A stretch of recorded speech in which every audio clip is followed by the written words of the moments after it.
ગુજરાત યુનિવર્સિટીની બહાર એનએસયુઆઈએ વિરોધ પ્રદર્શન કર્યું। અમેરિકાથી ડિપોર્ટેશનની કામગીરીને લઈને વિરોધ દર્શાવ્યો છે। ભારતીયોને હાથકડી પહેરાવતા એનએસયુઆઈએ વિરોધ દર્શાવ્યો। વિરોધ પ્રદર્શન કરનાર કાર્યકર્તાઓની પોલીસે અટકાયત કરી। ટીંગાટોળી લઈને પોલીસે આ કાર્યકર્તાઓને અટક કરી। અમેરિકામાંથી ડિપોર્ટ થયેલા ભારતીયો જ્યારે વતન વાપસી થઈ ત્યારે તેમને હથકડી પહેરાવીને તેમને મોકલવામાં આવ્યા હતા। ત્યારબાદ આજે એનએસયુઆઈના લોકોએ વિરોધ કરીને અને પોતાનો વિરોધ નોંધાવી રહ્યા છે। આપણે વિદ્યાર્થીઓ સાથે વાત કરીશું। ભાઈ, શું કહેશો? આપ જોઈ રહ્યા છો કે અહીંયા આગળ ટીંગાટોળી કરીને રહ્યા છે। ભાઈ, શું ભારતીયોનું અપમાન હિન્દુસ્તાન નહીં જવાનું છે। નરેન્દ્ર મોદીને પોતાના પદ ઉપરથી રાજીનામું આપવું જોઈએ છે। જ્યારે નરેન્દ્ર મોદી અમેરિકામાં જઈને ડોનાલ્ડ ટ્રમ્પનું પ્રચાર કરતો હોય અને દેશના વાસીઓને દેશના યુવાનો છે જે અહીંયા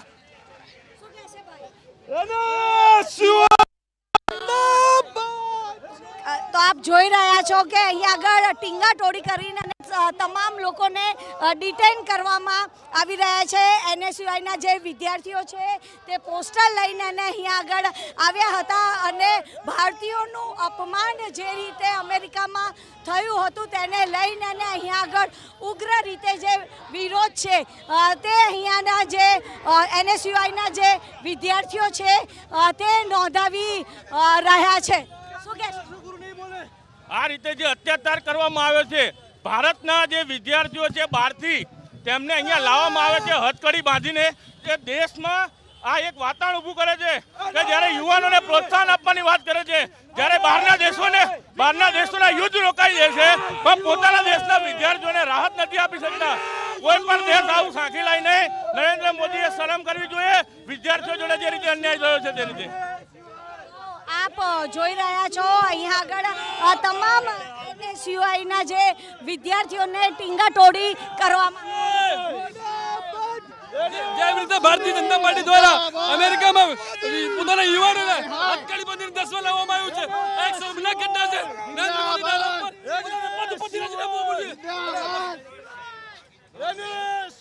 જોઈ રહ્યા છો કે અહીંયા આગળ એનએસયુઆઈના જે વિદ્યાર્થીઓ છે તેમને જે અમેરિકામાં જે ડિપોર્ટ થયેલા ભારતીયોને જે રીતે લાવવામાં આવ્યા હતા તેને લઈને અહીંયા આગળ ઉગ્ર વિરોધ છે તે કરી રહ્યા છે। ત્યારે અહીંયા આગળ પોલીસ દ્વારા આ તમામ એનએસયુઆઈના વિદ્યાર્થીઓને ડિટેન કરવામાં આવ્યા છે। લોકોમાં જે આક્રોશ છે તે પણ અહીંયા આગળ સ્પષ્ટપણે જોવા મળી રહ્યો છે। કેમેરામેન સંજય જાદવ સાથે રાજલ બારોટ, એબીપી અસ્મિતા, અમદાવાદ।